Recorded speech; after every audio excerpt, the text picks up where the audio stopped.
Good morning everyone. Good morning Riyadh. Nasa Riyadh po ako. Good afternoon sa Pilipinas o magandang araw po sa inyo diyan sa buong mundo sa mga nakakaabot ng aking video, sa nakakanood. Magandang araw po sa inyo. Ibahagi ko lang po sa inyo ang buhay ko dito sa Saudi Arabia mga guys. Ipakita ko sa inyo ang aking kwarto. Huwag niyo na lang isipin na parang makalat ito mga guys.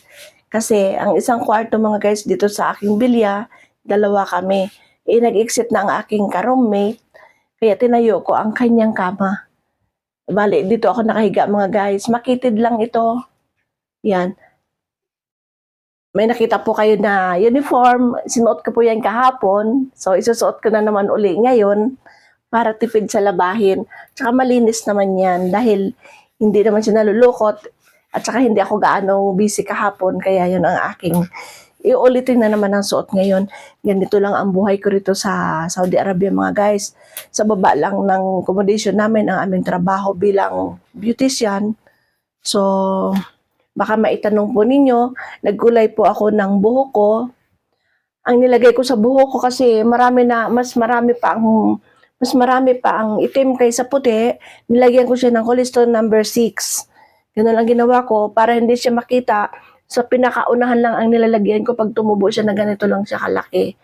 So, hindi ako malakas sa gamot. Ang isang tube ng ganoon, inaabot sa akin ng 4 months. So, nabibili ko ng 12 reals lang. Ganito lang ang buhay ko dito mga guys. Halos dahil maliit ang aking kwarto, ang aking pampaganda, mga lotion nandyan. Yung gamit ko pang kusina dahil marami kami sa kusina. Yung mga extra ko nandito sa loob. Tapos andito naman yung ibang sobra. Ganyan lang yan mga guys. Tapos higaan ko na. Yan, ang higaan ko. Kabinet ko, bali dalawa ang kabinet ko mga guys kasi inakipid ko na dahil wala pa ang kapalit ang roommate ko na umalis dito. So ganito ang buhay namin dito sa abroad mga guys. Kunting galaw lang dito. Tapos may kusina din naman kami, may dining kami. Kaya lang, siyempre sa sobrang dami namin, kung ano yung mga importante sa amin, dinadala na rin namin sa kwarto namin. Kaya makikita nyo mga guys, may rice cooker ako doon, may kettle. Andito na rin yung mga rekado ko kasi sa kusina, maliit lang din ang space dahil sobrang dami namin. Kanda halo-halo, so mas maganda na nakikita ko na yung mga gamit ko dito. At yung pinakakailangan ko nandoon lang, naka-repair lang siya. Ganun lang ang buhay namin dito mga guys sa Saudi. Napakahirap din naman minsan, kaya lang kailangan natin lumaban kasi tawag ng kahirapan sa Pilipinas at pag umuwi ng Pilipinas wala naman matatag na trabaho, kaya mas gusto ko mag-abroad na lang muna pansamantala, pero next year plano ko na talaga mag-for good kasi kumuha lang naman ako dito ng konting puhunan panghanap buhay hanggang sa tumanda ako.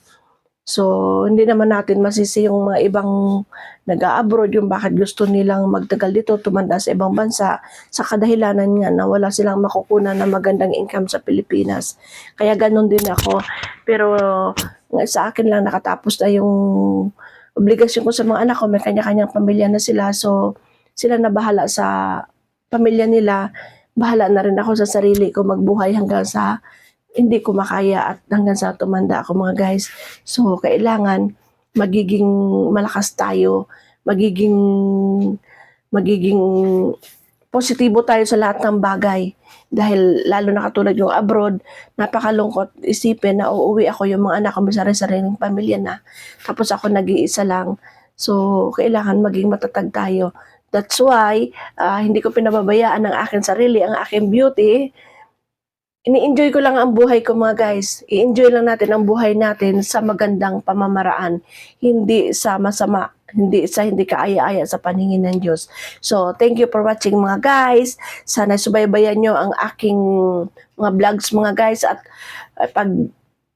pag-iigihan ko pa mga guys. Pagagandahin ko pa at pag-aaralan kong mabuti hanggang sa Pilipinas. Mag-vlog ako na mag-vlog sa aking mga buhay-buhay dito at sa Pilipinas mga guys. So, see you in my next video. Please subscribe and support my video mga guys. Thank you very much.